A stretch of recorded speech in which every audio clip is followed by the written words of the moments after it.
Hello students, in this video we are going to discuss the working of PN junction in reverse bias. इससे पहले video में हमने PN junction की working को study किया था फॉरवर्ड बाइस में।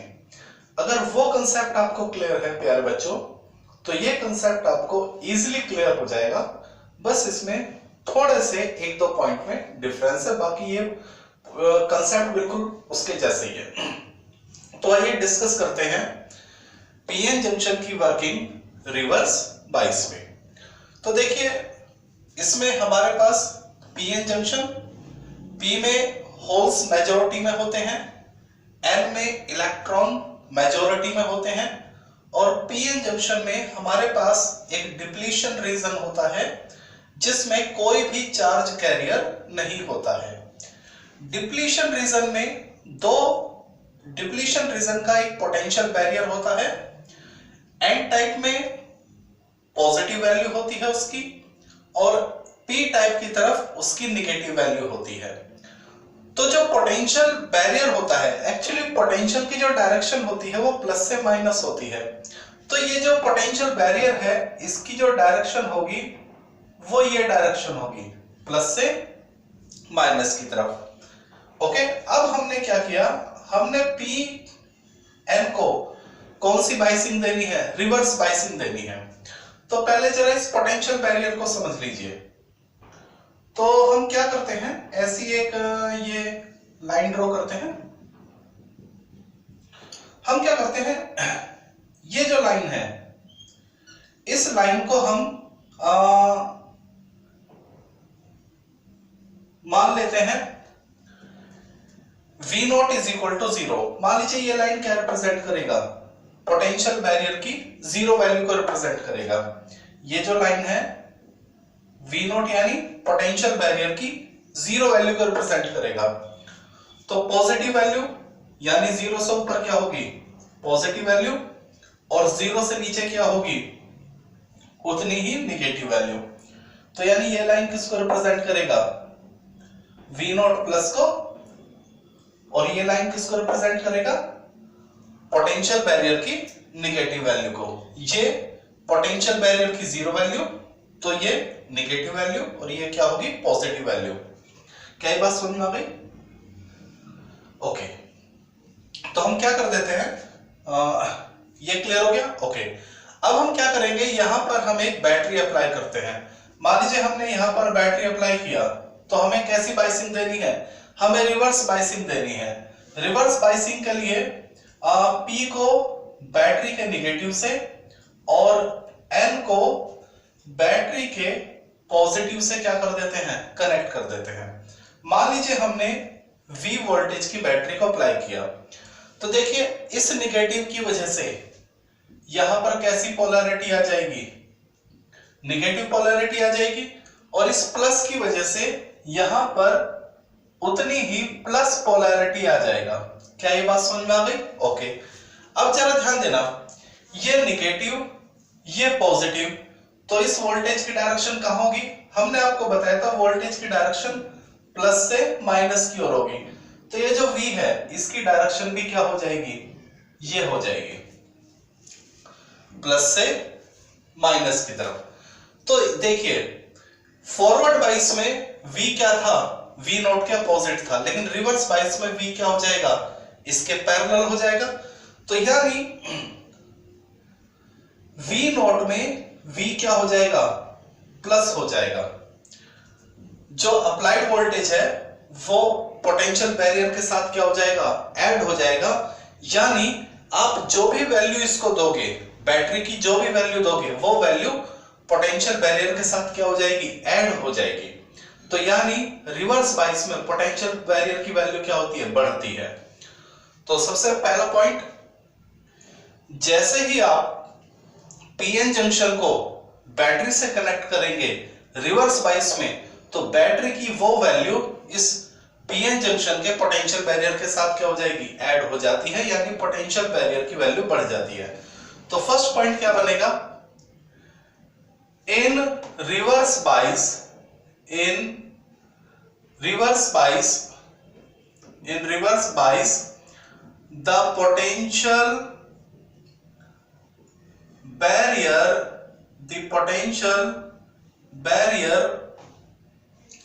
get increase। क्या ये बात समझ में आ गई? फॉरवर्ड बाइस में पोटेंशियल बैरियर क्या था? डिक्रीज होता है, तो रिवर्स बाइस में पोटेंशियल बैरियर क्या हो जाता है? बढ़ जाता है। चलिए दूसरी बात, अब ये कैसा है? निगेटिव। तो ये जो निगेटिव है ये इन मेजॉरिटी को क्या करेगा? अपनी तरफ अट्रैक्ट करेगा। ऐसे ही ये जो प्लस पोलैरिटी है ये इन इलेक्ट्रॉनों को क्या करेगी? अपनी तरफ अट्रैक्ट करेगी। पिछले केस में कल जब हमने पिछले वीडियो में हमने रिवर्स बाइस किया था, वो फॉरवर्ड बाइस किया था, तो ये इधर जाते हैं। अब ये क्या करेंगे? एक दूसरे से दूर जाएंगे। तो देखिए majority of p type p type की मेजोरिटी कौन है? Hole. And majority of n type की मेजोरिटी कौन है? Electrons. Move away from each other. Forward bias में क्या था? एक दूसरे के पास आ रहे थे। फॉरवर्ड बाइस में एक दूसरे के पास आ रहे थे, रिवर्स बाइस में हम देख रहे हैं ये एक दूसरे से दूर जाएंगे। ठीक है, move away from each other. तो जब ये एक दूसरे से दूर जाएंगे, देखिए फॉरवर्ड बाइस में क्या था? ये दोनों एक दूसरे के पास आते हैं तो डिप्लीशन रीजन क्या हो गया था? कम। लेकिन रिवर्स बाइस में ये दोनों एक दूसरे से क्या दूर जाते हैं तो डिप्लीशन रीजन का साइज भी क्या हो जाएगा? बढ़ जाएगा। तो जब ये एक दूसरे से दूर जाएंगे तो ये जो एरिया है ये बढ़ता जाएगा। तो नंबर 3 पॉइंट क्या हो जाएगा? In reverse bias, the width of, आप साइज भी लिख सकते हैं, the width of depletion region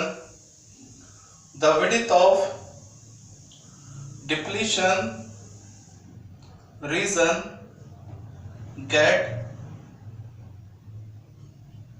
increase। तो फॉरवर्ड बाइस में पोटेंशियल बैरियर कम होता है, रिवर्स बाइस में पोटेंशियल बैरियर बढ़ जाता है। फॉरवर्ड बाइस में मेजॉरिटी एक दूसरे के पास आती है, रिवर्स बाइस में मेजॉरिटी एक दूसरे से दूर जाती है। फॉरवर्ड बाइस में डिप्लीशन रीजन कम होता है, रिवर्स बाइस में डिप्लीशन रीजन बढ़ जाता है। क्या ये बात समझ में आ गई? तो प्यारे बच्चों बस यही बातें आपको ध्यान रखनी होती हैं फॉरवर्ड बाइस में और रिवर्स बाइस में। क्या ये बात आपको समझ में आ गई? ओके, अब हम समझेंगे इसका क्या VI कैरेक्टरिस्टिक। जैसे हमने VI कैरेक्टरिस्टिक किसका बनाया था? फॉरवर्ड बाइस का। ऐसे ही हम VI कैरेक्टरिस्टिक बनाएंगे किसका? रिवर्स बाइस का। चलिए उसको देखते हैं। Okay students, let discuss the VI characteristic in reverse बाइस। VI कैरेक्टरिस्टिक क्या होता है ये हमने पिछले वीडियो में आपको बताया था। VI कैरेक्टरिस्टिक का मतलब है वोल्टेज और करंट के बीच में ग्राफ। तो देखिए प्यारे बच्चों, ये जो हॉरिजॉन्टल एक्सिस है ये वोल्टेज को रिप्रेजेंट करेगा, प्लस वोल्टेज निगेटिव वोल्टेज, और जो वर्टिकल एक्सिस है ये करंट को रिप्रेजेंट करेगा। ठीक है, चलिए एक बात याद रखना बच्चों, फॉरवर्ड बाइस हमेशा फर्स्ट क्वाड्रेंट में बनेगा क्योंकि वोल्टेज और करंट पॉजिटिव डायरेक्शन में होते हैं।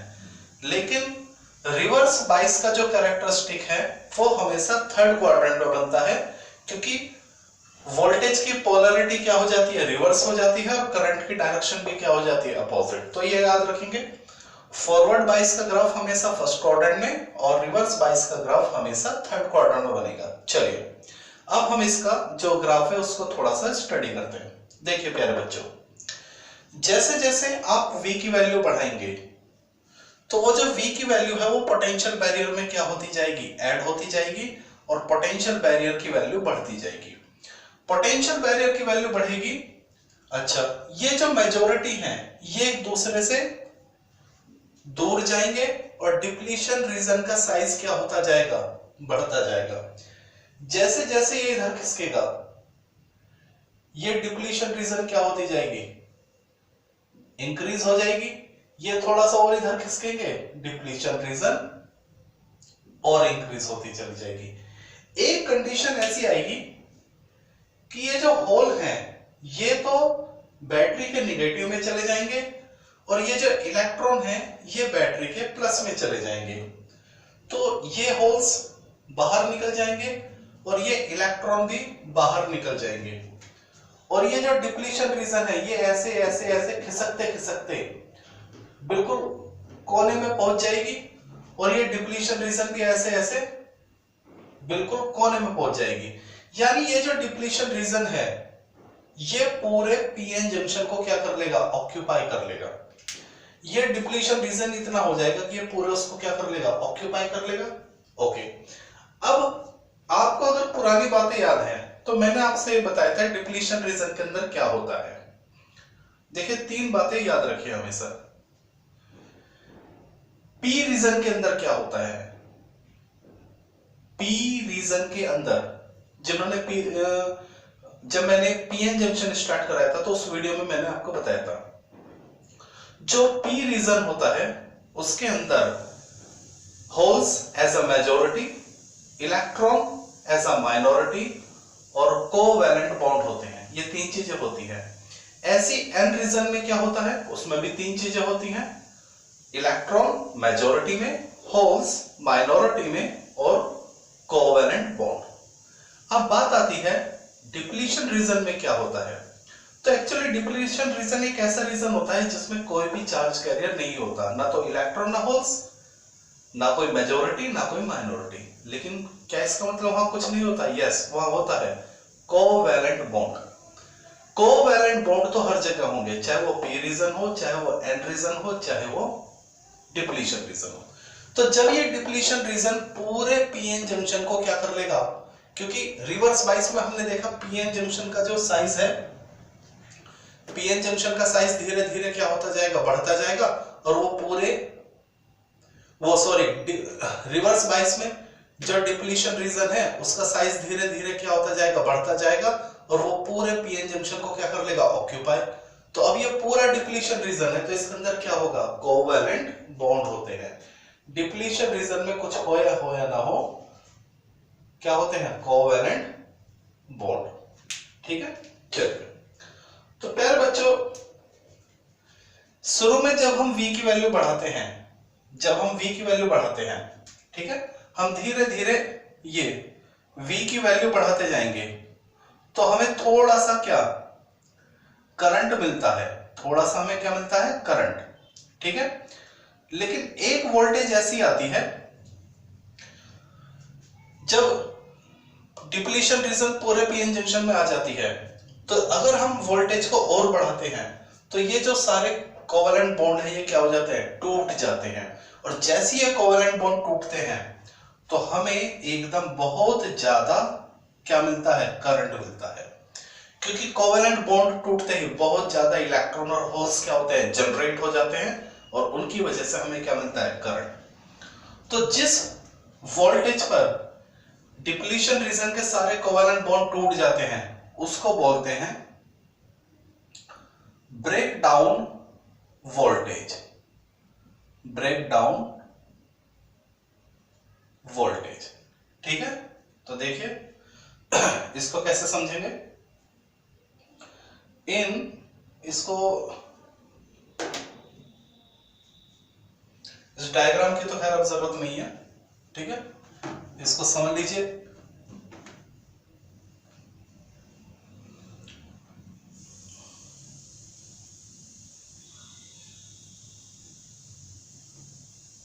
देखिए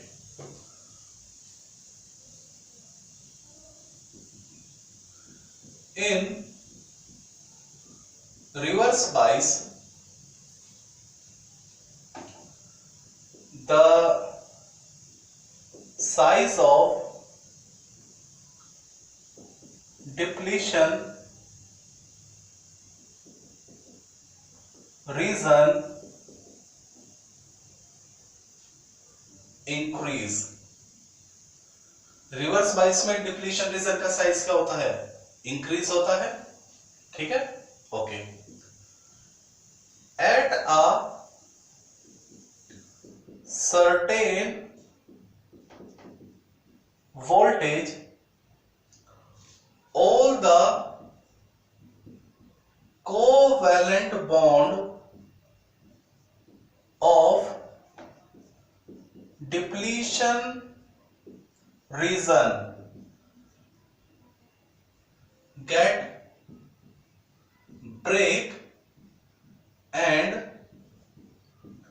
large number of holes and electron produce, due to which a large current is obtained. This voltage is called breakdown voltage। ठीक है, जैसे जैसे हम वोल्टेज बढ़ाएंगे डिप्लीशन रीजन का साइज बढ़ता जाएगा और एक वोल्टेज ऐसी आएगी कि डिप्लीशन रीजन अब बढ़ना बंद कर देगी और उसके अंदर जितने भी कोवेलेंट बॉन्ड हैं वो सारे टूट जाएंगे। शुरू में तो डिप्लीशन, जैसे जैसे हम V की वैल्यू बढ़ाते हैं तो शुरू में तो डिप्लीशन रीजन का साइज बढ़ता है और जब वो मैक्सिमम हो जाता है उसके बाद अगर आप V की वैल्यू बढ़ाते हैं तो उसके अंदर जितने भी कोवेलेंट बॉन्ड है वो टूट जाते हैं और we get a lot of electron and holes और वे सब मूव करते हैं और उनके मूव करने की वजह से we get a large current. तो ये है VI characteristic of reverse bias. तो बहुत ही ज्यादा इंपॉर्टेंट है, तो इसको आप समझेंगे। ओके, चलिए।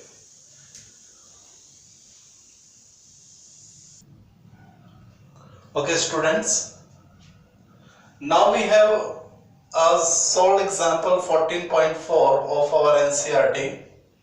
What we have in this numerical, the VI characteristic of silicon diode is given। Diode यानी पीएन जंक्शन। पीएन जंक्शन का एक दूसरा नाम क्या होता है? डायोड।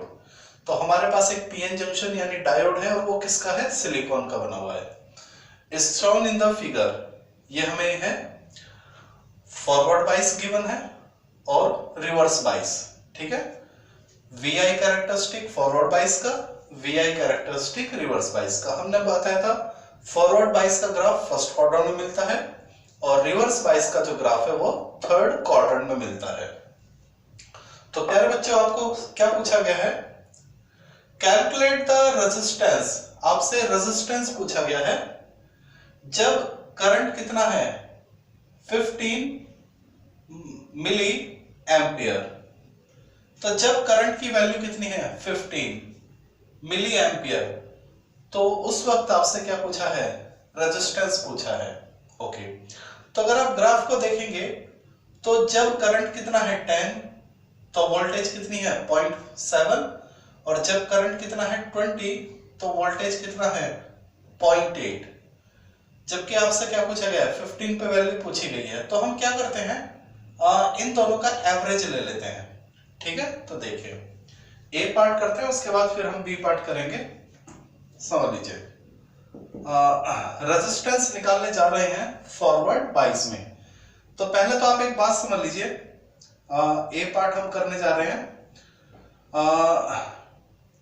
प्यारे बच्चों, रेजिस्टेंस इन फॉरवर्ड बाइस is known as dynamic resistance। Dynamic resistance. तो अगर कोई आपसे 1 मार्क्स में पूछ ले, एग्जाम में अगर 1 मार्क्स में क्वेश्चन आ जाए क्या होता है डायनामिक रेजिस्टेंस, तो फॉरवर्ड बाइस के वक्त जो रेजिस्टेंस होता है उसी को हम क्या बोलते हैं, डायनामिक रेजिस्टेंस। जब हमारा पीएन जंक्शन फॉरवर्ड बाइस में होता है उस वक्त जो पीएन जंक्शन का रेजिस्टेंस होता है उसी को हम क्या बोलते हैं, डायनामिक रेजिस्टेंस। तो इसका जो फॉर्मूला होता है डायनामिक रेजिस्टेंस का, R फॉर रेजिस्टेंस और D फॉर डायनामिक, तो उसका फॉर्मूला होता है average of voltage upon average of current. ये फॉर्मूला होता है average voltage upon average current. तो यहां पर हम दो वोल्टेज लेंगे, कौन सी, क्योंकि दो वैल्यू हमें मालूम है, एक तो 0.8 माइनस 0.7, और 0.8 पे करंट कितना है 20 और 0.7 पे करंट कितना है 10, तो 20 माइनस 10, ओके। और इसकी यूनिट क्या है, मिली एम्पियर, और ये कितना है, वोल्ट। चलिए, तो हमें क्या मिलेगा, 0.1 volt upon 10 milli ampere, 0.1 volt upon 10 into 10 की पावर -3 एम्पियर। बच्चों 1 मिली क्या होता है, 10 की पावर -3, तो पॉइंट हटाएंगे तो नीचे 100 हो जाएगा, वो 100 -2 का कैंसिल आउट करेगा, -1 बचेगा, वो ऊपर जाके क्या बन जाएगा, 10 बन जाएगा, और वोल्ट अपॉन एम्पियर क्या हो जाएगा, ओम।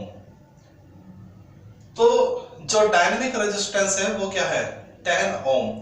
तो फॉरवर्ड बाइस में जो ग्राफ होता है वो इतनी तेजी से चेंज होता है कि किसी एक पर्टिकुलर वैल्यू पर हम आसानी से रेजिस्टेंस नहीं निकाल सकते। वो जो रेजिस्टेंस है वो बड़ी तेजी से चेंज होता है, तो इसलिए उसको हम क्या बोलते हैं, डायनामिक रेजिस्टेंस। तो इसलिए हम क्या कर सकते हैं, मीन निकाल लेते हैं, ओके। तो 10 और 20 का जो मीन होगा, जो मीन रेजिस्टेंस होगा वही 15 का रेजिस्टेंस होगा। चलिए अब हम करते हैं इसका बी पार्ट। बी पार्ट में हमसे रेजिस्टेंस पूछा गया है जब वोल्टेज की वैल्यू कितनी है, -10। उसने कहा है जब वोल्टेज कितना हो, -10 हो, उस वक्त रेजिस्टेंस निकालिए, यानी वो रिवर्स बाइस में हमसे क्या पूछ रहा है, रेजिस्टेंस। तो समझ लीजिए, रेजिस्टेंस इन रिवर्स बाइस, resistance in reverse bias is known as static resistance, is known as static resistance। तो प्यारे बच्चों, फॉरवर्ड बाइस का जो रेजिस्टेंस होता है उसको डायनामिक रेजिस्टेंस कहते हैं, और रिवर्स बाइस का जो रेजिस्टेंस होता है उसको स्टैटिक रेजिस्टेंस कहते हैं। क्यों, क्योंकि फॉरवर्ड बाइस में जो करंट है बड़ी तेजी से चेंज होता है, जबकि रिवर्स बाइस में करंट की वैल्यू लगभग क्या रहती है, कांस्टेंट रहती है, ठीक है ना।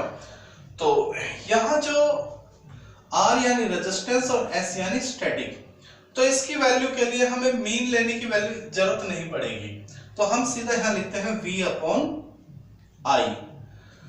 तो किस वोल्टेज पे हमें रेजिस्टेंस चाहिए, -10 पे, ठीक है।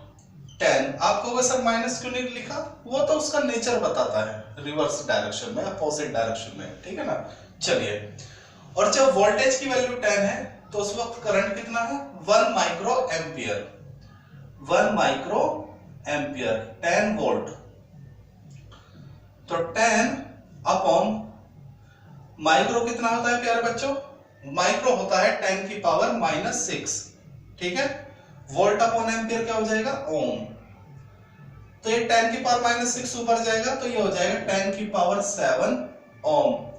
तो these are the required solution of your given situation, okay प्यारे बच्चों।